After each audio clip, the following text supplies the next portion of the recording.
Gatas, estamos aqui com mais um podcast, Andrômeda Cast, agora de cara nova, com estúdio novo, com tudo novo e com convidados especiais.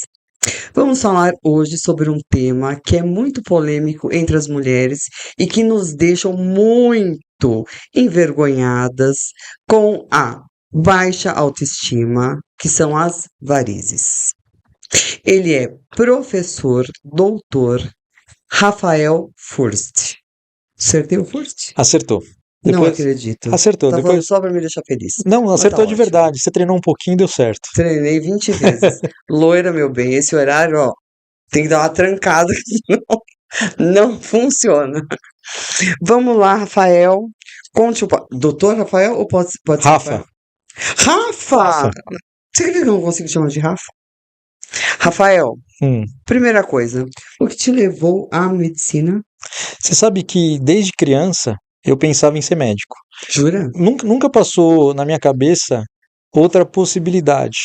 Então, o plano A tinha que dar certo, porque eu não tinha plano B, não. Era isso. Não tinha plano Desde B? criança, desde pequenininho. Sabe quando eu te pergunto assim, o que você vai ser quando crescer? Ah, Eu falava que ia ser médico. E deu certo. Tá dando certo, né? Tá dando certo. 45 anos. 47. 47? Apesar de parecer 45, né? Todo mundo vai, Não, acho vai que parece concordar comigo. 40. Ah, que bom. Fiquei 40. feliz. Fiquei feliz. Imagina. Mas Quem vai te dar 47. 47 nunca? Ah, obrigado. Já Nunca, fiquei é feliz, verdade. viu? Pode me convidar que eu venho sempre. Eu vou te convidar. Você tá achando que é só uma vez? Não, Vai nessa. Quem senta aí sempre volta, que amor. bom, fico Tem mais feliz. essa. Tô muito feliz de estar aqui, viu? Queria agradecer mais Que uma bom. vez a oportunidade e o E convite. eu fico muito feliz de ser a primeira que você está fazendo um podcast. É verdade. Primeira Porque vez. demorou tanto tempo para você entrar no digital, super É. contra essa vida. Mas, meu bem, não tem como dar ré. Eu acho que tenho uma alma meio antiga, assim, mas eu tô rompendo essas barreiras a partir de agora. Tenho até Instagram, você viu que evolução? Não, evolução do século. Tem Instagram. O mundo está no Instagram. O cara estava fora do Instagram. Falei, queria ter alguma coisa errada. Assim. LinkedIn eu não tenho ainda, mas prometo que vou fazer. Não acho que LinkedIn Então tá bom. seja. Na boa, eu acho. Eu tô indo Ai, aos já pouquinhos. vou cancelada. Eu sou uma pessoa assim que é super fácil de ser cancelada. Um filtro que é uma coisa, uma elita aqui, vai tudo direto. Não, porque eu acho que o Instagram, ele é mais rápido. A Então visualização. TikTok não precisa. Eu particularmente acho que TikTok hoje, no seu caso, não. Ah, então tá bom. Que alívio. Não, puta, não, Tô, meu. tô brincando. Pelo amor de Deus, né? Aham. Professor, médico sírio-libanês, 9 de julho. Então estamos com um cara aqui que tem, né, um pedigree alto, a régua dele é alta, Brasil. Você tá achando o quê? Tá achando que Ó, a eu volto consultinha quantas dele? vezes você quiser aqui. Fiquei muito feliz, já ganhei meu dia. Não estou mentindo, não faço Eu média. agradeço, obrigado. Não, faço uma coisa que eu não faço é média, gente. Vocês que me conhecem, como ele não conhece, porque ele não está na rede social, ele está só agora alguns meses, mas quem já me conhece há muito tempo sabe que eu não sou uma mulher de fazer média, muito pelo contrário. É tudo na lata. Eu sou quase Antônia na lata, que é Andrômeda na lata. Então, não tinha plano B para ser. Quanto tempo você virou professor? Porque professor nessa área a gente sabe que é um ancião, né? É, A gente não tem um professor novo. é, Tudo bem que as faculdades estão novas agora, então os caras estão meio que rateando, né? Pegando uns loucos aí para serem professores. Não Você é o seu sabe caso. que em medicina a gente tem um tripé que a gente conversa, que a gente se baseia muito, né? Que é assistência, o médico ele faz assistência, o médico pode fazer pesquisa e o médico pode fazer ensino. Então, já durante a graduação, eu participava de algumas monitorias na faculdade de medicina. A primeira monitoria e que eu fiz por muito tempo foi de anatomia. E nesse momento a gente dava aula, né, para os alunos mais jovens. E eu me encontrei, eu falei assim, acho que isso é um barato, eu adoro explicar, eu adoro dar aula. E para mim isso foi muito legal. E foi muito natural, porque aí eu terminei a faculdade de medicina, eu prestei residência de cirurgia geral, depois eu fiz cirurgia vascular e paralelamente a gente tem internos, né, que são os alunos de quinto, sexto ano, que Hum. participam da formação junto com a gente na faculdade, e paralelamente eu ajudava a dar aulas na técnica cirúrgica. Então, minha primeira função como professor na medicina foi ensinando os alunos, por exemplo, a dar ponto, a fazer sutura, Hum. a fazer as cirurgias básicas. Suturinha bonitinha, Bonitinha. né? Trabalhamos Não com suturas aquelas, bonitas, trabalhamos com suturas bonitas, que a é gente isso. vê aquelas coisas assim, um ponto aqui, outro aqui, outro aqui, outro aqui. Assim, gente, ele tem algum problema de mão, né? Duas mãos esquerdas.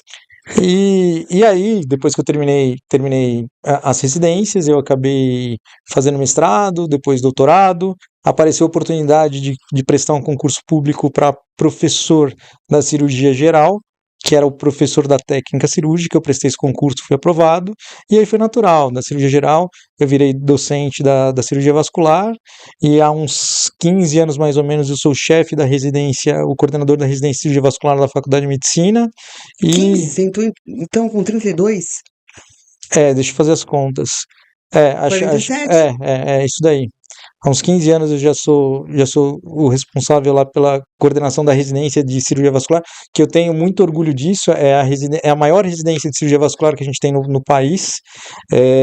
Isso nos orgulha bastante, é uma residência muito tradicional. Também coordeno também coordeno o centro hospitalar, que é o hospital de ensino lá da Faculdade de Medicina do ABC. Então foi muito natural essa transição, sabe? Então, é, junto com a minha formação, eu fui virando professor. E já estou há bastante tempo lá na faculdade. E por que vascular? O que te levou a isso? Isso é interessante. Diferente da maioria dos alunos, eu já descobri que eu queria ser cirurgião no primeiro ano, quando a gente começou a ter aulas de anatomia e assim por diante. E aí, como curioso, eu já comecei a frequentar a técnica cirúrgica, que foi lá onde eu comecei minha carreira como docente. E tinha um professor lá na faculdade, que hoje é professor livre-docente, o professor Sidney Galego, que estava fazendo a tese de doutorado dele na época, e era transplante de veias. A gente transplantava veias em cães. E eu me encantei com aquilo lá, assim, você vai fazer uma anastomose, você vai costurar uma veia na outra e restabelecer a circulação. Eu achei aquilo maravilhoso. Eu falei assim, eu quero fazer isso pro resto da minha vida. Então, eu decidi Sim. ser cirurgião no primeiro ano e decidi Hum. ser vascular no segundo ano da faculdade de medicina. Você vai Isso não é muito comum. cortar um pouquinho, porque médico tem o hábito de usar muitos termos técnicos. Então, ele jura que a gente fez medicina com ele. Ah, Eu sou da área da saúde e a gente tem uma plateia que também é da área da saúde. Só que quem está em casa, a maioria não é da área da saúde. Então, ele vai começar a falar uns termozinhos mais populares. eu vou me esforçar. É isso que eu falei. A Vai. gente costurava uma veia na outra e Isso. restabelecia a circulação. Nossa, eu falei, meu pai do Ah, céu. Quem tá ouvindo falou assim, que palavrão é esse? foi assim. Não, não é um palavrão. Foi assim que eu descobri que eu queria ser cirurgião vascular. Hum. E até hoje sou e sou muito feliz com a especialidade que eu escolhi. Sim, porque desde então, primeiro você sempre quis ser médico. Sim, Segundo, você já entrou muito rápido já para poder ir para cirurgia. sim. Já começou a tomar conta da história toda. Então é um líder nato. Eu agradeço. Obrigado. É um líder nato, claro. Não tem como ser diferente.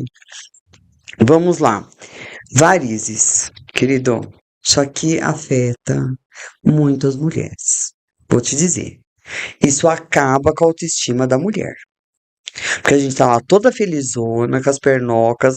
A hora que começa a aparecer uns vasinhos, depois aquilo vira, né? Uma coisa mais grossinha. Vou te falar. Os cabelos vão começando a ficar tudo desse tamanho, tá? É assim mesmo. E eu quero saber o seguinte: primeira coisa, que eu tenho certeza que a mulherada, assim, por que que isso acontece? E parece que ela nasce de uma hora para outra. Eu tenho a sorte de não ter, porque eu sempre usei, eu instrumentei durante muitos anos e sempre usei muito meia elástica. Isso ajuda muito. Ajuda muito. Então, isso foi, hoje eu tenho certeza que foi o que livrou muito a minha cara. Porque senão, porque eu vejo as minhas amigas Eu falo, gente, as pernas é um mapa, vira um mapa aquilo. Eu vou começar a te responder essa sua pergunta. Como começa? Isso, por que que tem varizes? Por que que existe esse cão? Porque a gente anda em duas pernas de forma bípede. Você sabia que no reino animal, os únicos que têm Ele tá achando que todo mundo varizes. sabe que é bípede. Gente, Eu vou chegar lá. Você sabe que no reino animal, os únicos que têm varizes somos os homens. Por quê? Porque a gente anda em duas pernas. Todos os outros se apoiam e conseguem diminuir melhor, diminui o peso, começa, claro. exato, a distribuir melhor a pressão. Então, a primeira causa da gente ter varizes é que a gente anda com duas pernas. É por isso. E depois, a gente tem alterações genéticas. Algumas pessoas têm mais predisposição do que outras. E como você falou das mulheres, as mulheres têm uma incidência muito maior das varizes quando comparada nos homens. Qual é o principal fator que leva à formação de varizes? Fator genético. Genético. Genético, isso a gente não tem nenhuma dúvida. E depois disso, a gente tem os fatores ambientais. Entre eles, quais são os principais? Ganho de peso, mulheres que tiveram muitos filhos, as variações hormonais. Então, tudo isso. Menopausa. Para ter uma ideia, Não, porque eu na, vejo elas todas muito antes da menopausa. Varizes. normalmente as varizes elas começam cedo. A gente tem pacientes jovens, assim, Jovem. adolescentes que já começam a ter pequenas varizes nas pernas. O que são varizes? Varizes são veias permanentemente dilatadas, tortuosas e que perdem a função. A gente tem as varizes mais superficiais, que podem ser aqueles vasinhos, que tecnicamente a gente Os chama roxinhos. os roxinhos, que a gente chama as aranhinhas, e tecnicamente a gente chama de telangiectasias. E a gente tem aquelas veias que são um pouco mais grossas. Ah, que são meio esverdeadas. São meio esverdeadas, azuladas. Azuladas. Exato. E as varizes, elas são classificadas de acordo com a sintomatologia. Então tem pessoas que têm varizes e não têm sintoma nenhum. Tem pessoas que têm varizes, e os principais sintomas das varizes são dor ao final do dia, peso e cansaço. Por vezes, esses vasinhos podem provocar coceira, eles podem dar uma certa coceira. Coceira. As varizes, elas podem ir evoluindo e além da dor, do peso, provocar inchaço. Uma forma, e a forma mais grave que a gente tem das varizes são as formações de feridas, de úlceras varicosas. E quando a gente tem varizes também, a gente aumenta a probabilidade ou a porcentagem de trombose. Então, esses pacientes também podem desenvolver trombose. Então, a gente tem desde pacientes... É uma cadeia. É uma cadeia. Tem pacientes que não variam desde poucos sintomas ou sem sintomas até pacientes que têm úlceras ou eventualmente até trombose.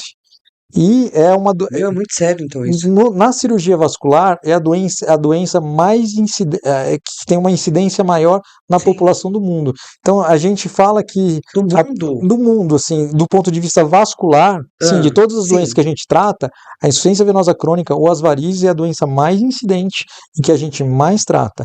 Mas a boa notícia é que hoje a tecnologia evoluiu tanto, que o tratamento está extremamente moderno. A gente hoje é extremamente moderno? O que era antes e o que é hoje? Antigamente, quando a gente... Acho que muita gente ouviu falar, vai operar varizes, vai ficar com as pernas enfaixadas, repouso por 2-3 semanas. Morreu, que eu pesquisei, operando varizes. Você sabe que isso é muito engraçado. É mito? Não. Está na internet. Está na internet. É a única pessoa que eu conheço que morreu em uma cirurgia de varizes. Ela não morreu da cirurgia de varizes, mas da complicação do procedimento. Complicações anestésicas. E você sabe que isso criou um mito. Até hoje as mulheres chegam no meu consultório e perguntam assim, mas e a Clara Nunes? Aí eu falo assim, mais de 20 anos de profissão, esse foi o único caso que eu ouvi de uma paciente que faleceu por conta de um tratamento de varizes. Hoje a gente consegue tratar varizes... Traz ele pra cá porque ele tá te incomodando. Hoje a gente consegue tratar varizes, inclusive, sem cirurgia, né? A gente consegue tratar sem anestesia. A gente pode fazer, eventualmente... Mas tem graus? São esses graus que eu te contei aí, né? De variação. As varizes, elas além de ter graus, a gente vê que algumas são mais dilatadas, outras menos. Algumas mulheres têm mais varizes do que outras. Algumas têm insuficiência de safena, outras não. Então a gente precisa fazer uma avaliação para a gente tratar a melhor estratégia de tratamento. A boa notícia é que hoje você já consegue tratar dentro do consultório, não é isso? Isso. A gente consegue tratar dentro do consultório, mesmo aqueles casos que a gente trata em hospital, a recuperação é muito mais rápida. Uma das perguntas que Que é sempre me fazem, rápida. rápida, é assim: a paciente acabou de operar, ela já consegue voltar para casa andando e volta às suas atividades habituais o mais rápido possível, inclusive atividades físicas, sabe? A gente opera hoje a depender do grau da cirurgia e a paciente consegue voltar em 2, 3 dias a fazer suas atividades. Isso é bem factível. Teve uma paciente recentemente que eu operei de varize e ela corria, né? E ela falou assim: eu tenho uma prova para correr daqui 15 dias, né? Eu falei: mas é uma prova de 10 quilômetros? Ela falou: não, é uma maratona de 42. Meu E aí Deus. ela até postou, né? Depois que a gente operou, depois de 20 dias mais ou menos, ela correu a maratona, assim. Então, essa é a boa notícia. Uma das coisas que me perguntam muito no consultório é qual que é a melhor técnica de tratamento. E quando a gente fala, técnica, hoje em dia a gente tem, Eu graças a Deus, Google. a gente tem acesso à informação. E eu gosto muito disso, sabe? Hoje tem Google, tem chat GPT e as pessoas já chegam com informação. Então, e elas percebem que aquilo que a gente está explicando é, Tá de acordo está com de o que acordo com ela. aquilo que ela viu. Então, me pergunto muito qual que é a melhor técnica. E se a gente for pensar, a gente tem inúmeras técnicas, a gente tem micro-ressecções ou microextrações dessas veinhas, que a gente fala que é microflebectomia, a gente tem tratamentos com O que aplicações. seria. É isso que eu falei, a microextração das varizinhas, que hoje a gente faz cortinhos de 2 milímetros, a gente opera até com bisturi de operar o olho oftálmico, de tão delicado que é. Então a gente tem desde da extração dessas varizinhas, a utilização de laser. O laser pode ser tanto transdérmico. O que é o transdérmico? Aquele laser que vai no consultório, a gente dispara. A gente tem aquele laser em que a gente faz uma punção com uma agulha da veia que está doente, principalmente safenas, veias perfurantes, e hoje em dia até aquelas outras veinhas dilatadas que a gente enxerga na perna. Então a gente pode puncionar com uma agulha, passar uma fibra de laser guiado por um ultrassom e queimar a veia sem necessidade de remover. A gente pode Isso usar tudo você faz dentro do A gente pode consultório. fazer tudo dentro do consultório ou pode associar ainda consultório e hospital, mas a gente consegue fazer hoje em dia um tratamento completo no consultório. A gente Gente, pode que fazer ótima notícia. aplicações, as aplicações a gente faz desde aquela mais antiga, que a gente pode fazer uma aplicação com glicose. A gente tem aquilo que está muito moderno e que ajudou muito a revolucionar o tratamento, principalmente de pacientes no SUS, que é o tratamento com microespuma de polidocanol, e que as pacientes já chegam me perguntando se elas vão fazer esse tratamento ou não. E aí elas falam assim: mas doutor, qual que é o melhor tratamento? E eu costumo dizer que não existe. O que existe é uma combinação. É como se uma pessoa viesse me perguntar assim: eu preciso ir para o Rio de Janeiro. Qual que é a melhor forma de ir do Rio de Janeiro? Eu posso ir de carro, eu posso ir de avião, eu posso ir de ônibus, eu posso ir de moto, eu posso ir andando. E a minha resposta vai ser: depende. Qual o tempo que você tem para chegar até o Rio de Janeiro? Qual a disponibilidade de recursos que você tem que para chegar para o Rio de Janeiro? Se você precisa chegar muito rápido, você vai de avião, de helicóptero, mas você vai despender um recurso muito alto. Hum. Como é que está o clima? Está chovendo, não está chovendo? Então vai depender desse conjunto de fatores para a gente determinar qual a melhor forma de chegar. E tratamento de varizes é a mesma coisa. Vai depender de quais são os tipos das veias, a quantidade de veias, os recursos que a pessoa tem para despender para o tratamento. Então, tudo isso tem que ser levado em consideração quando a gente vai traçar a estratégia. Então, sabe qual que é a melhor estratégia para você tratar as varizes? Você tem que escolher um médico em quem você confie. E aí esse médico vai traçar essa estratégia e, sem dúvida nenhuma, você vai ter o melhor tratamento para suas varizes. O que é mito e o que é verdade? Tem muito mito aí, né? Salto alto, já Isso, tinha certeza. isso. Até virei o pezinho. Salto alto é mito. Assim, é mito.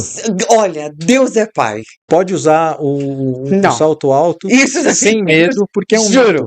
quase caí da cadeira agora.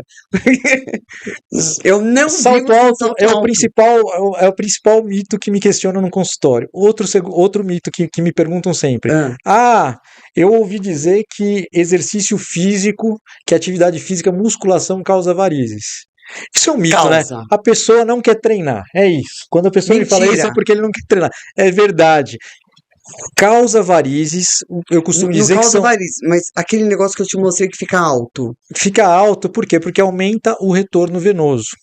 É, quem faz exercício que pode ter varizes? Os atletas de alta performance. Então, jogador de futebol, maratonista, halterofilista, esses pacientes Eles que têm treinam muito, muito. eles Meu podem Deus, desenvolver as pernas. varizes. É um mapa. No começo, quando a gente estava conversando, eu defini as varizes. Vocês lembram? Que varizes, Genética. elas não, mas o que são as varizes? Uma dilatação permanente com perda de função. Quando você faz atividade física, você tem uma dilatação momentânea desta veia sem a perda da função. Então, quando você sai dessa atividade física, a veia pode voltar ao normal. Então, como que a gente sabe se ela está funcional ou não? Normalmente, a gente faz um exame que não é invasivo, um exame que hoje muito simples, que é chamado de ultrassom Doppler colorido, que vai avaliar se essa veia tem refluxo. Se essa veia tiver refluxo e dilatação, é uma veia varicosa. Se essa veia só ficou dilatada no Que varicosa. exercício, varicose é a veia doente. É aquela veia dilatada, tortuosa e com perda de função. Essa é a varizes. Agora, se você tem uma dilatação durante a sua atividade física, a sua musculação, e que depois que cessa essa atividade, ela volta ao normal, não é uma veia varicosa, não é uma veia doente. Então, é um conjunto desses fatores que a gente vai determinar se a veia está doente ou não. Hum, Entendeu? e o que é verdade? O que é verdade é que meia elástica trata os sintomas, isso é verdade. Então, quem são os pacientes que devem usar meia elástica? Outra coisa que me perguntam muito. Todo mundo. Todo mundo, algumas exceções. Isso é importante, por isso que a meia elástica ela é prescrita, ela teoricamente deveria ser vendida apenas com receita médica. Por quê? Mas não vende. Eu sei disso, mas uma parcela da população que tem uma doença vascular arterial, que é insuficiência arterial periférica crônica, principalmente aqueles que não têm a pulsação nos pés, quando a gente usa uma meia elástica, isso pode trazer um malefício. Ele pode fazer uma ferida que não cicatriza. As pessoas saudáveis, de forma geral, não tem uma contraindicação para usar meia, mas pessoas que têm insuficiência arterial, sim. Por isso que o ideal é que a meia elástica seja prescrita para um médico que fez uma avaliação clínica, não precisa de exame, é só avaliação clínica. Sabe aquele médico que ainda examina e que a gente gosta muito, que põe a mão, palpa os pulsos assim? Ele. Tem um aqui. Mas é assim, além desse, agulha no banheiro, tem não? muitos assim, de verdade. De verdade, não tem muito. É. Vamos ser honestos. Mas quando o médico É que você não pode examina, falar, mas eu posso. De verdade, não tem muito, todo mundo sabe. A gente entra no consultório, mesmo pagando ou com convênio, o santo, para não falar outro nome, ele nem sequer olha na sua cara. Ele é capaz ainda de falar que você tá com alguma coisa, assim, não passou bem a noite, deu um piriri, tudo é virose, cara. Assim, como tudo é virose? Virose do quê? Eu só queria entender, como eu tenho certeza que a maioria da população. O que a gente mais sai de um consultório é virose. Errado isso? Eu só Você posso não falar pode uma falar. coisa. Mas Em tudo cirurgia bem. vascular a gente não tem virose, então eu Então, tô salvo exatamente. dessa. Você tá salvo dessa. Mas então, aquele médico que examina, que a gente volta pro médico que examina. Sim. Esse médico que examina, cada vez mais está em extinção. Uhum. Quando a gente encontra um, a gente até gruda nele, porque assim, não, esse é o tábua de salvação. A gente já começa até a indicar para várias amigas. Fala assim, não, olha, esse examina, esse, olha, esse, presta atenção em você, esse te ouve.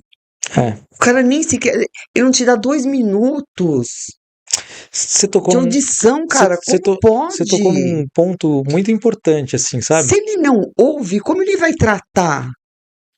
Médico, primeiro de tudo, tem que saber ouvir. É isso. É primordial, porque se você não ouvir, Você não vai conseguir, você vai tratar errado. Exato, é isso. É isso. Quando a gente fala que a primeira coisa que a gente faz é ouvir o paciente e tirar a história. Por regra, e quando o paciente chega, eu deixo o paciente falar.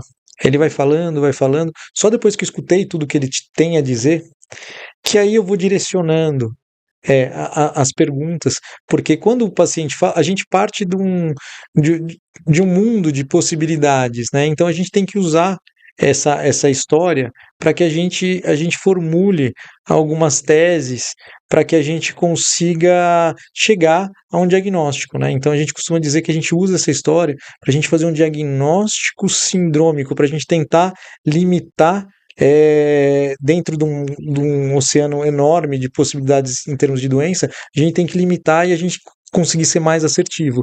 E é fundamental a gente conseguir ouvir o paciente. Ouvir o paciente, principalmente, que se ele está no médico, é que ele está num momento de fragilidade. Então ele tem inúmeras coisas, ele tem insegurança e assim por diante. E a gente tem que entender esse paciente e para depois a gente ver qual a melhor forma de ajudar o doente. E isso é o mais importante. Você tocou num ponto fundamental. Um médico tem que gostar de gente e tem que saber ouvir.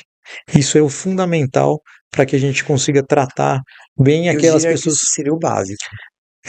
É o básico, mas não é o que a gente costuma ver assim, Não é o via de que a regra. gente tem hoje É isso, em ação, é isso, mas acho que esse é o básico do básico. é isso, E seria o arroz com feijão. A gente ouvir e gostar de gente. é isso. Senão você tá na função errada, meu amigo. É. Muda de profissão, porque você não tá na profissão certa.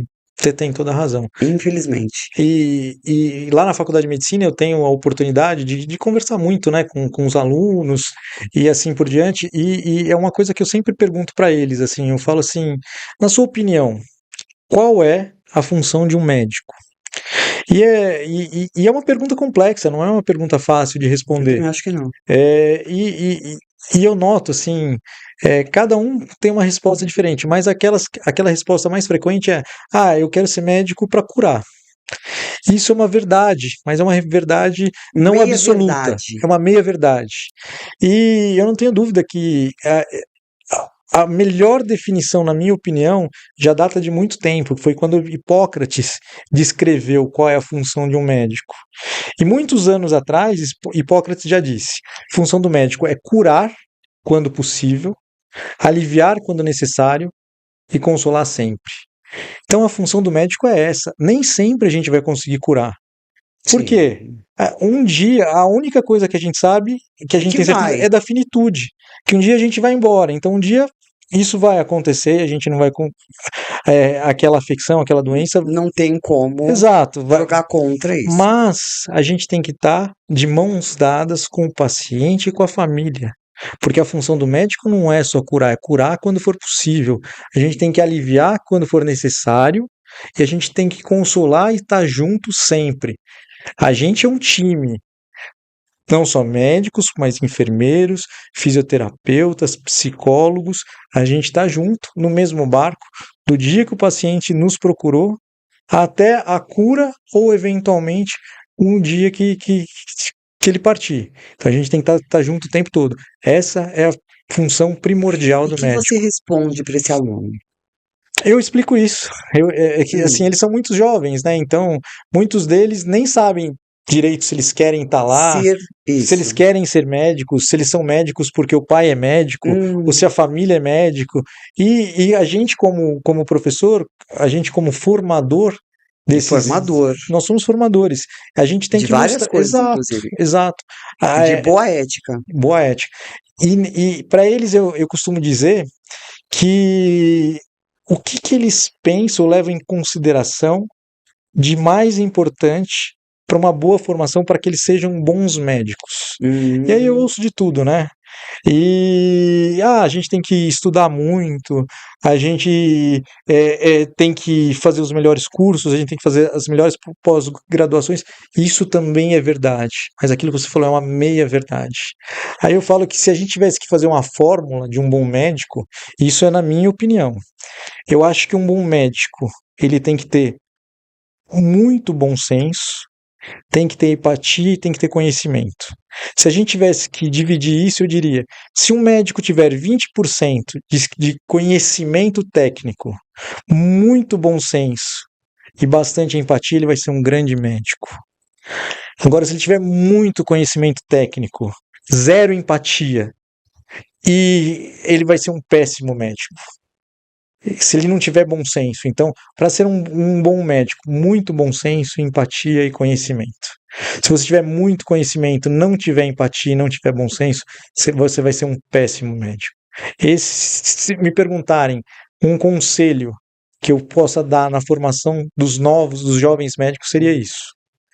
Muito bom senso, empatia e estudem o máximo que vocês puderem.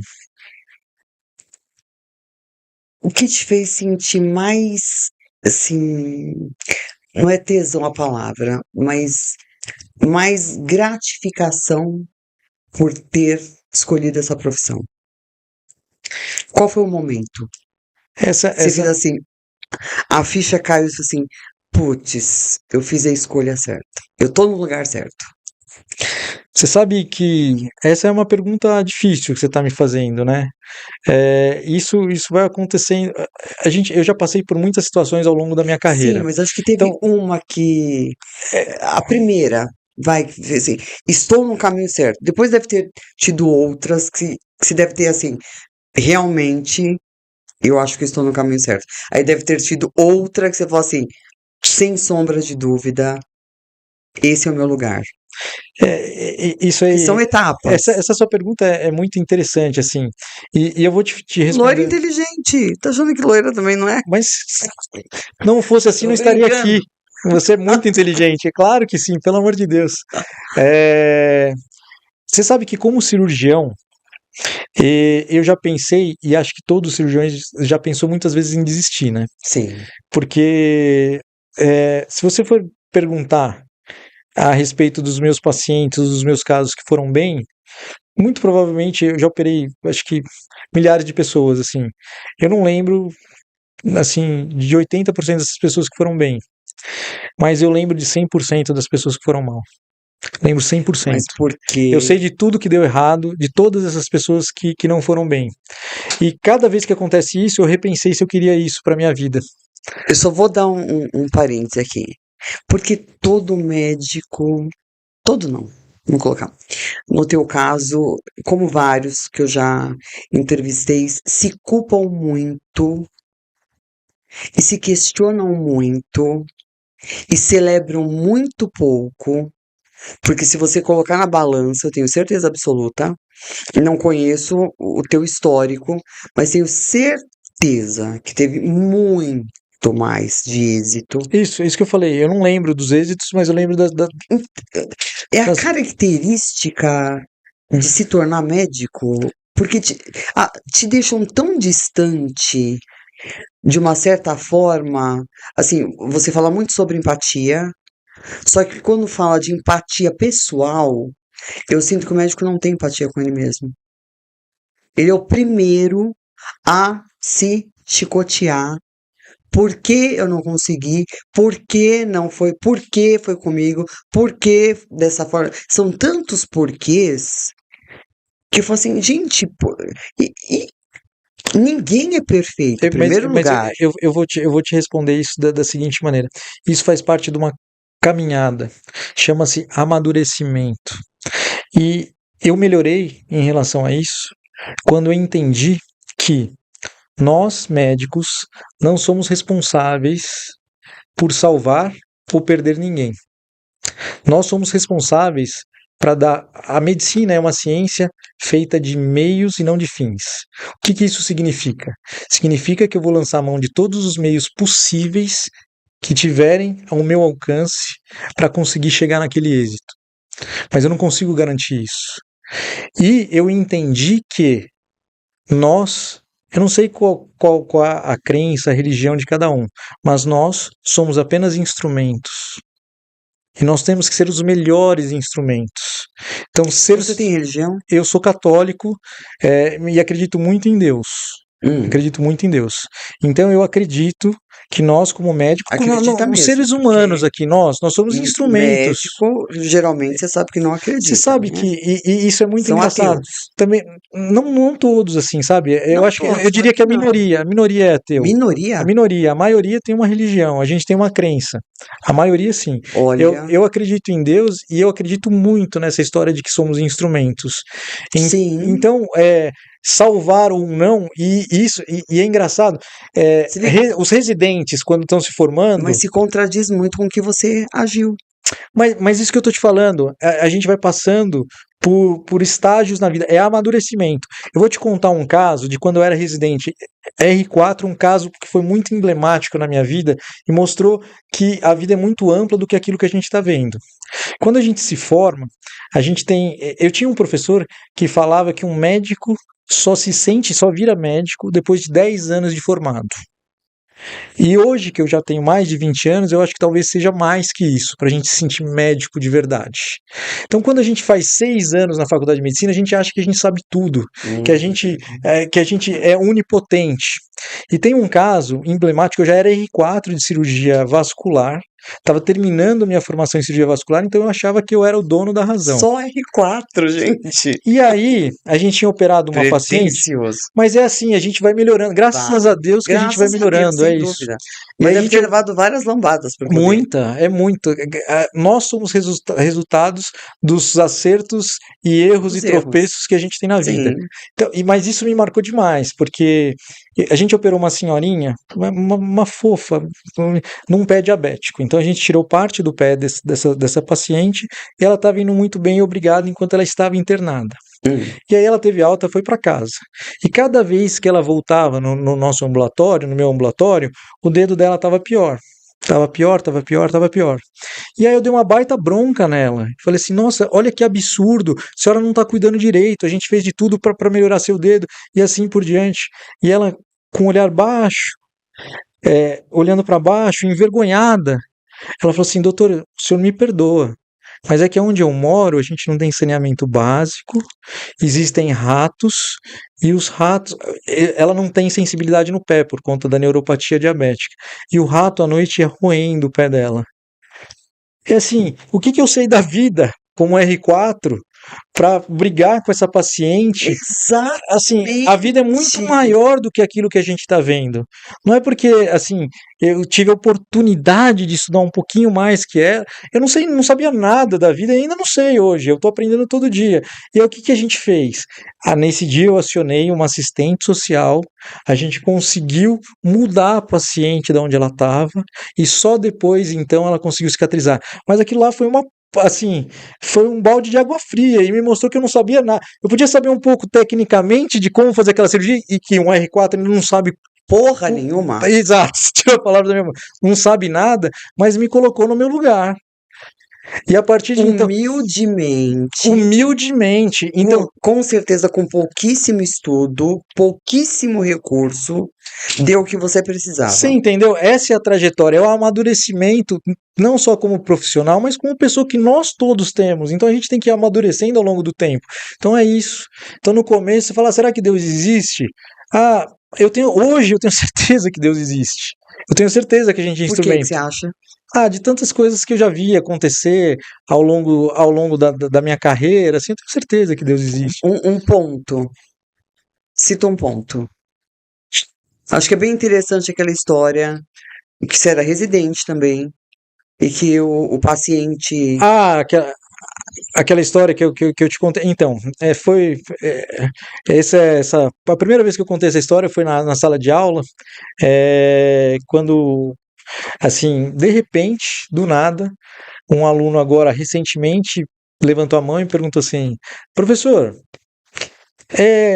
eu não estava nem dando aula disso, eu estava dando aula de técnica cirúrgica, mas ele perguntou assim, professor, hoje em dia ainda vale a pena ser médico? Eu entendi qual foi a questão dele. Ele queria saber. Ótima pergunta mesmo. Financeiramente, era isso que ele estava pensando. Será que Porque vale ele vai a pena? Estudar pra cacete, meu. Mas medicina é engraçado porque é diferente das outras. Claro que a gente vive disso.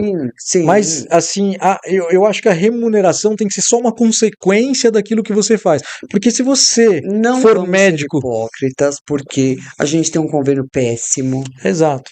tá? A gente está na mão de pouquíssimos convênios do Brasil. Isso é Então, verdade. assim, um tá comprando outro, tá comprando outro, tá comprando outro.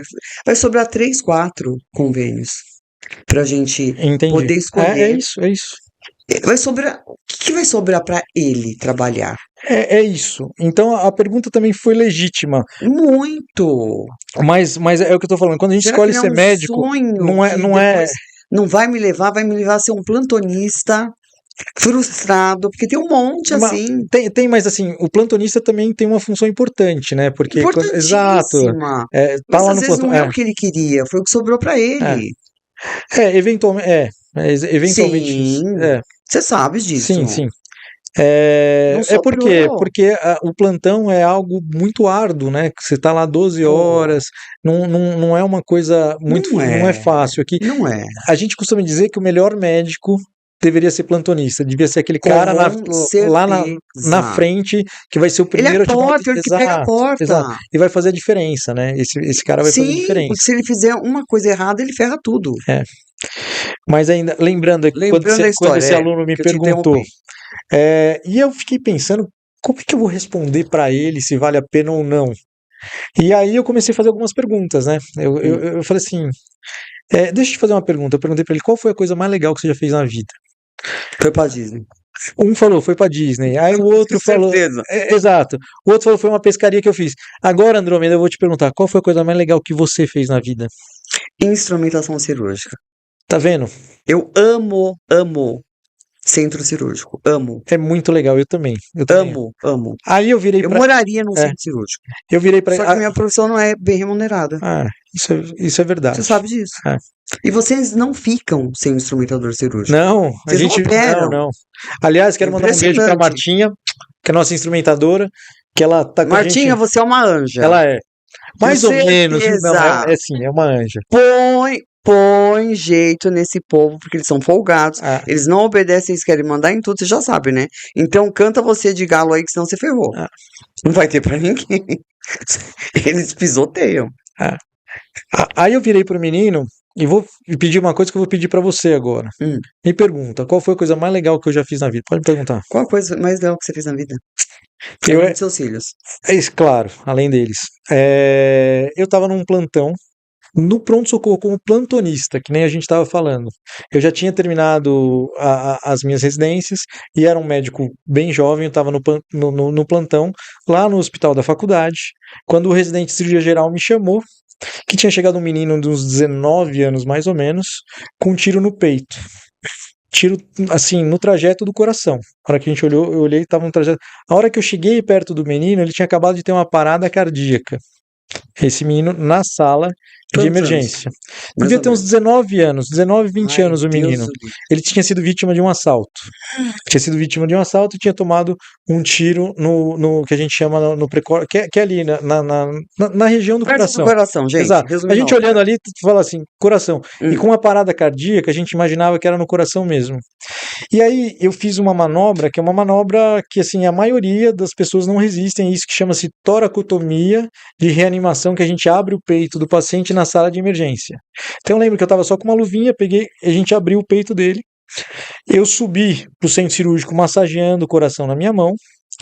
A hora que chegou no centro cirúrgico, um anestesista que era bem mais experiente, mais velho que eu, falou que infelizmente não valeria a pena anestesiar, porque o paciente já tinha morrido, que a gente não ia conseguir reverter o quadro, mas depois de um certo debate com Como ele. são preguiçosos. Não é preguiça. Não, Eu odeio não, anestesista. não. Não ficam na sala, todo mundo sabe disso, você sabe. Não sei de nada disso. Não, ele não sabe de nada. Vocês não É. ficam na sala, tem que gritar o nome de vocês. Adoro um conforto médico, cara. Eu posso falar isso? Isso no Não passado. tô mais na área, graças a Deus. Posso meter o pau em todos eles. Eu vou te falar, Raça do inferno. isso no passado era verdade, hoje em dia não mais. Hoje em dia os anestesistas estão lá presentes.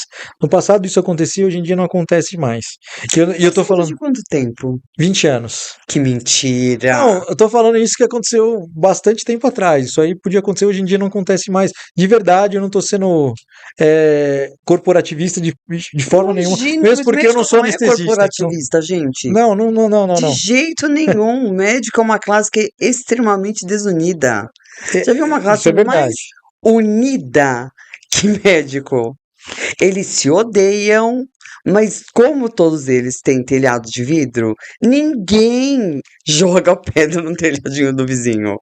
Então, para você conseguir um laudo sequer você tem que, assim, suar de um erro médico do fulano. Olha, não é bem. Tem um ditado que é muito emblemático e fala assim: se Deus fez o médico, o diabo fez o colega. Então não é tão bem assim. Então Não tem vamos tanto ver qual que é o colega. corporativismo, não. Vamos ver qual que é o diabo e qual que é o Deus É, aí, é, nessa é, história. é. E aí, enfim, a gente acabou anestesiando e a gente foi operar o paciente. Eu lembro que a gente teve que dar um choque, o coração voltou. Hum. A gente conseguiu reconstruir o coração e o paciente saiu vivo da cirurgia. Mas Assim, pelo anestesista, não, deu tudo certo, deu tudo certo. Mas eu contei da história do anestesista porque isso faz diferença no transcorrer da história. aham, E aí o paciente, naquele dia ainda não tinha vaga de UTI no hospital, e a gente conseguiu transferência para um hospital que tinha UTI. Coincidentemente, isso era uma sexta-feira à noite que aconteceu. Coincidentemente, eu estava trabalhando de plantão no plantão outro. no outro que ele foi transferido. E a gente estava Chega passando. lá, tá o bonito. Tá lá. E a gente estava passando visita, sabe aquelas visitas que a gente vê no filme que vão os residentes, os internos, todo mundo Sim. juntos, discutindo caso por caso? A gente entrou na UTI, a gente devia estar umas 10 pessoas que a gente estava discutindo os casos, e aí de repente a mãe desse menino saiu correndo, veio e me abraçou. Falou assim: você, doutor, tudo bem? Foi você que operou meu filho, né? E assim, eu nem sabia que ele estava naquela UTI, que ele tinha sido transferido para aquela UTI. Aí eu olhei e falei: isso aí, fui eu. Aí ela me abraçou e me levou até o filho dela. Aí eu falei: mas como que a senhora sabe, né, Isso que eu ia falar. que fui eu o médico que operei seu filho? Aí o menino conversou comigo, que ele já estava estubado, ele estava falando assim: doutor, não sei qual que é a sua crença, mas ele falou assim: doutor, eu vi tudo. Eu acredito. A hora que você pegou o bisturi e abriu o meu tórax, meu peito, eu estava do seu lado. Quando você estava empurrando a maca, a gente estava chegando no centro cirúrgico, eu estava do seu lado. Quando você pediu para o anestesista me anestesiar, mesmo ele achando que não tinha mais o que fazer, eu estava do seu lado. A hora que começou a cirurgia, eu não lembro de mais nada e acordei aqui. Então, Aí você falou. aí eu falei pro menino, eu Galera. falei assim: será que vale a pena? Eu desconheço qualquer outra profissão que vai te dar a oportunidade de viver uma história dessa. É lógico que vale a pena. Todo dia vale a pena. Desde que você faça aquilo que você goste. Se você não fizer o que você gosta, claro que não vale a pena. E isso serve para qualquer profissão. Você tem que descobrir aquilo que aquilo que te dá vontade de Aquilo acordar que no dia te dá seguinte. tesão. É isso. É aquilo Tem que que te ter dá tesão. É pelo que você tá isso. fazendo. É isso. A gente Você tem vai que ficar descobrir 12 isso. horas em cirurgia, mas você vai sair de lá extremamente feliz porque deu tudo certo. É isso. A gente tem que descobrir isso. É E isso que não me é, motiva. sim, aí eu concordo que não é a remuneração. E a remuneração, ela é consequência. consequência. Ó, eu vou falar a verdade, eu não conheço, do ponto de vista de remuneração, nenhum médico, nenhum colega que é bem-sucedido fazendo aquilo que não gosta. Todos os médicos bem-sucedidos na sua carreira fazem o que gosta e a remuneração é consequência. Se você está fazendo isso pensando em remuneração, não vai dar certo. Não vai dar certo. Você vai ser infeliz e não vai atingir a sua meta, seu objetivo financeiro. Mais ou menos. Vamos lá. Temos plateia. Vamos lá. Temos uma enfermeira, Elaine, e temos a Daniela, que é físio. Quem vai fazer a primeira pergunta? Posso fazer? Pode, claro. Daniela vai fazer a primeira pergunta, que é a físio. Para a minha área. Doutora, eu gostaria de saber qual o papel do Um fisioterapeuta. pouquinho mais alto, gata, pra sair teu som. Gostaria de saber o papel do fisioterapeuta na reabilitação após uma cirurgia vascular. Dani, essa sua pergunta é muito boa. A gente, quando trata uma pessoa, um paciente, a gente é um time, a gente é uma equipe. E o sucesso do tratamento depende de cada elo dessa corrente. Então a gente tem fisioterapeutas, nutricionistas, enfermeiros que cuidam do paciente. Quando a gente fala em termos de cirurgia vascular, quais são os pacientes que mais precisam dos fisioterapeutas no pós-operatório? Principalmente aqueles pacientes que foram submetidos a algum tipo pacientes portadores de diabetes que têm complicações, que a gente eventualmente tem que tirar um dedo, tem que tirar parte do pé, ou eventualmente até a perna, que é um tratamento que a gente tem que fazer para os casos de pés diabéticos infectados graves. Então, esses pacientes fundamentalmente precisam do fisioterapeuta para conseguirem a reabilitação, seja com próteses, com órteses, para que eles voltem a ter uma vida normal. Isso sem falar dos pacientes que precisam de fisioterapia respiratória, assim por diante. O papel do fisioterapeuta é fundamental na recuperação não só dos pacientes que foram submetidos à cirurgia vascular, mas dos pacientes como um todo. A fisioterapia está o tempo todo integrando o nosso time de cuidados para que a gente consiga ter um melhor tratamento para aquele indivíduo. Obrigada, doutor. Elaine, que é enfermeira e trabalha também com ozonoterapia. Abre a boca, viu, gato? Quando operar? Operar o quê? Né? Operar de uma forma geral. Você pode falar. Todo cirurgião, o foco é a cirurgia, ou você falou que tem outros tratamentos no caso de varizes, né? E qual a importância do pós-operatório? Olha, você fez uma pergunta agora muito difícil e muito importante, que é até uma pergunta filosófica essa. E é uma pergunta que, assim, coincidentemente a gente não combinou, a gente se conheceu agora, é uma pergunta que eu faço isso para os alunos da faculdade de medicina. Essa pergunta eu falo, quando operar uma pessoa? Quando operar? E aí os alunos também me respondem de tudo. Quando precisa, quando a doença é grave, tudo isso são verdades, mas são meias verdades. Então, essa pergunta tem uma resposta que a gente tem que pensar em uma balança. Quando a gente opera uma pessoa? Quando a gente tem certeza que os benefícios com esse tratamento são maiores que o risco. Então, é inadmissível eu colocar um paciente para ser operado, por exemplo, falando em vascular, um aneurisma de aorta.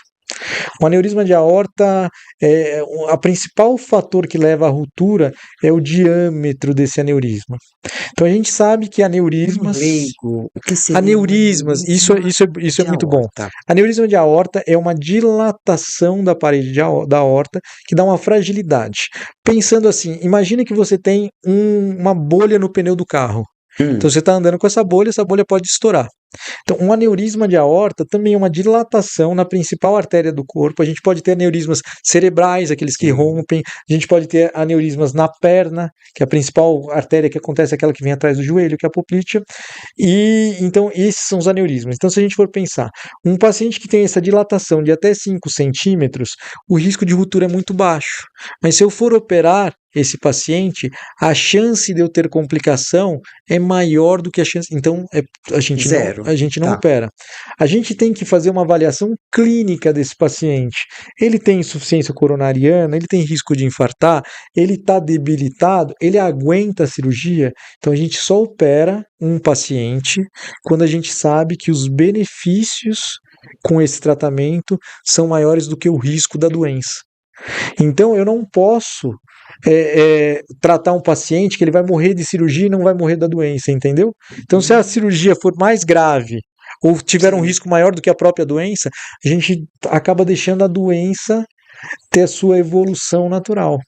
Porque, afinal de contas, a gente nunca sabe quando o aneurisma vai romper ou se ele vai romper. A gente trabalha com estatística. A gente sabe que aneurismas de 7 centímetros ou acima de 5,5 centímetros têm uma probabilidade maior de romper. Mas eu não posso oferecer para esse paciente um tratamento que dá um risco de mortalidade de 50%, por exemplo, que é maior do que o risco da... Então, o médico precisa saber disso. Ter bom senso para isso.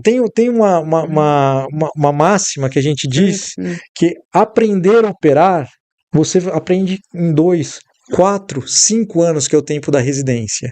E aprender a não operar, você leva 15, 20 anos. Então é mais difícil a gente saber quando não operar do que quando operar. Então, quando o paciente procura um cirurgião, claro, o cirurgião, a gente está lá para operar, mas a gente tem que saber quando a gente não tem que operar esse paciente. Não sei se eu te respondi. Você tinha me perguntado mais alguma coisa. Qual para o sucesso da cirurgia? Isso é fundamental, né? Assim, Não, gente, sem pós, desculpa, exato. ferra uma cirurgia. O sucesso da cirurgia, ela engloba algumas coisas. O pré, o intra e o pós. Então, o pré-operatório, a gente tem que fazer um planejamento da cirurgia. Então, a gente tem que fazer um planejamento e um preparo. A gente tem que levar esse paciente para ser operado nas melhores condições possíveis. No intraoperatório, a gente tem que lançar a mão das melhores técnicas e dos melhores meios. E no pós-operatório, a gente tem que também cuidar para que a gente consiga recuperar e restabelecer esse paciente o mais prontamente possível. E é nesse contexto que as várias equipes, a multidisciplinaridade se faz necessária. Então, no pré-operatório, a gente precisa de avaliação cardiológica, avaliação nutricional, a gente tem que ter um suporte para a gente melhorar esse paciente para a cirurgia. Na cirurgia, a gente tem que ter equipe médica qualificada, enfermagem qualificada, instrumentador cirúrgico qualificado para nos auxiliar, a gente tem que ter equipamentos modernos e de ótima qualidade, e no pós-operatório a gente também precisa de uma equipe afinada para que a gente consiga chegar no resultado que a gente pretende, né? Porque ele tá no Sírio, né, Brasil? Olha, eu vou falar uma coisa assim, eu não tô só lá, eu tô no SUS, na Faculdade de Medicina do ABC, e com os recursos que a gente tem lá, a gente consegue fazer também uma medicina de ótima qualidade e de muita dignidade. Claro que quando a gente que a gente tem os melhores campos, os melhores equipamentos, a gente consegue jogar. Mas o SUS também dá condições para que a gente faça uma medicina de excelência. De excelência. Então, isso que eu estou te falando, a gente uma coisa que às vezes me entristece é quando falam assim, existem dois tipos, esse indivíduo se comporta de duas formas, uma no hospital privado e outra no hospital público. Isso é inadmissível. Inadmissível. O médico é um só. A conduta que eu tenho no hospital público, no SUS, é a mesma que eu tenho no hospital privado. Eu posso não ter o mesmo equipamento, mas a conduta é a mesma. É outra coisa. Tem nada mas a conduta é a mesma. Então o médico é um tipo de médico só. Independente se está lá no hospital com menos recurso ou num hospital com mais recurso. E eu vou te falar uma coisa. Com menos recurso, a gente vê se o cara é bom. Porque ele vai ter que fazer acontecer. Tem que fazer chover. Tem que fazer chover. Eu aprendi muito. A gente tem um ambulatório lá no Centro Hospitalar de Santo André, em que é um ambulatório de tratamento das feridas complexas. Então, como a gente não tem, a gente era limitado em relação às tecnologias, a gente começou a desenvolver tecnologias nesse hospital. Então foi lá, a gente faz alguns tratamentos que são tratamentos que foram inéditos na literatura, a gente já publicou, e muitos lugares do Brasil eles estão adotando. Então a gente desenvolve tecnologia nesses hospitais também, o que é muito bacana, né? Porque isso já é coisa de brasileiro, a gente tem que usar a criatividade. Se eventualmente a gente não tem acesso àquela tecnologia, a gente acaba desenvolvendo. E eu vou frisar, porque eu acho isso muito importante. O SUS, aqui, pelo menos o SUS onde eu conheço, aqui em São Paulo, ele é capaz de prestar uma medicina digna e uma medicina de excelência. Eu não tenho medo de errar. Não tem em nenhum lugar do mundo, vamos deixar bem claro. Eu não tenho medo de errar porque, assim, eu não sou médico só dos hospitais. Eu sou médico do SUS, lá eu trato paciente que tem pouco recurso, eu trato paciente que teve o pé que o rato comeu. Então, eu tô nos dois extremos. Eu tenho a felicidade de estar nos dois extremos, porque nesses hospitais que eu trabalho, lá junto à faculdade, a gente consegue fazer uma medicina de excelência e a gente faz uma medicina com muita responsabilidade. Eu tenho muito orgulho de trabalhar ainda lá no SUS e atender esses pacientes. Muito orgulho de todo o coração. Eu faço isso com todas as minhas Por quintas-feiras, favor, eu tô lá. não deixe. Tá. Não deixe. Porque acho que isso que te traz muito mais pro humano. Porque você tá numa outra realidade É. daquele que não tem nada. Não tem nada a perder. É. Porque tudo já foi perdido. Eles Eu têm só tenho a vida. eles têm recursos muito limitados, assim, Muito. sabe? Eles dependem muito da gente, muito, muito Eu mesmo. acho que depende 101% de É, vocês. é. Porque às vezes a família já deixou, ninguém quer mais, É. aquela história Do toda. acolhimento da Mas parte de enfermagem, eles dependem do acolhimento do psicólogo. do psicólogo, do terapeuta ocupacional, então é um acolhimento. E assim, eu vou contar uma coisa, é muito gratificante. É o lugar onde assim, as pessoas são mais gratas. Não tem um ambulatório de Sem quinta-feira que a gente não tá cheio de bombom ou Ai, de uma lembrança e uma coisa assim que faz a gente sorrir, né? Então, Natal a gente sai carregado de coisa lá assim. Então que é uma lindos.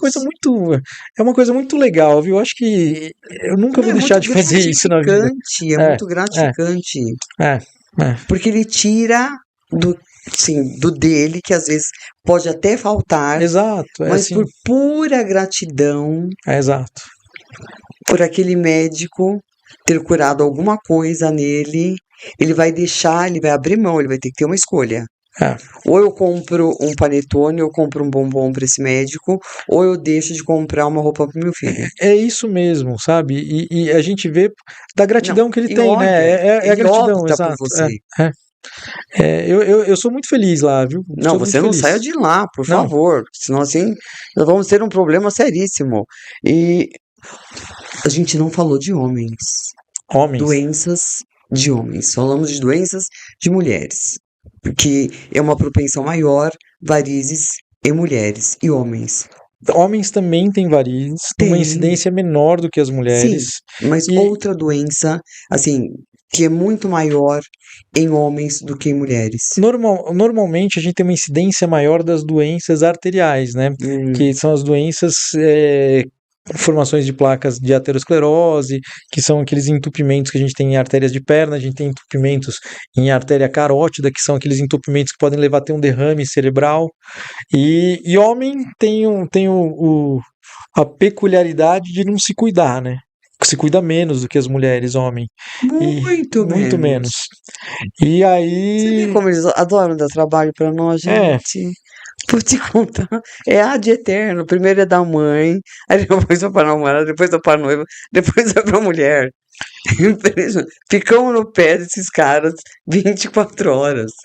E aí, eventualmente, eles É já chegam karma. num quadro clínico um pouco mais avançado, um pouco mais grave, né? Quando eles fazem o diagnóstico. Porque eles acham ainda que eles não precisam, né? Tem essa. Não dá para entender muito, assim, né? Quando a gente fala, por exemplo, em acidentes de trânsito, ou trauma, que a gente fala, né? Que a principal causa de morte de pacientes jovens são aqueles indivíduos da infância até os 40 anos, a grande maioria, a imensa maioria, são os homens. E aí vão perguntar, mas por quê? Porque o homem anda de moto sem capacete, bebe e vai dirigir, usa arma de fogo, se mete em briga, e é por isso que a gente tem uma mortalidade muito maior em termos de trauma nos homens, né? Isso é Na isso é sua área. estatístico. Na sua área. Na minha área, as doenças arteriais, né? Arteriais. É. E tem uma idade? As doenças arteriais, elas começam a se manifestar a partir da quinta década, né, dos 50 anos. Então, a partir dos 50 anos... Pode viver bem ainda. Que sorte! Sorte, doença vascular A gente aparece antes. de mais jovens... As varizonas. são as horrorosas. varizes. Mas em homem também tem, a incidência é menor, né? E aí a incidência é com uma Bem idade... menor. É com uma idade mais jovem, né? Mas homem também, ele não liga muito, porque se não tiver doendo, se ele não tiver perdendo a perna, ele tem os pelos, esconde as varizes e tá tudo certo. E aí eles nos tratam. Nojentos. Gente, não tem nada impressionante. Só ferro em nós. Só. Hoje em Eles não têm dia, ópera. os homens são mais vaidosos e assim por diante. Então tem aqueles que se tratam, se raspam, as varizes aparentam mais, então eles acabam procurando mais tratamento. Hoje em dia a gente trata muito homem, Jura? mas muito, assim.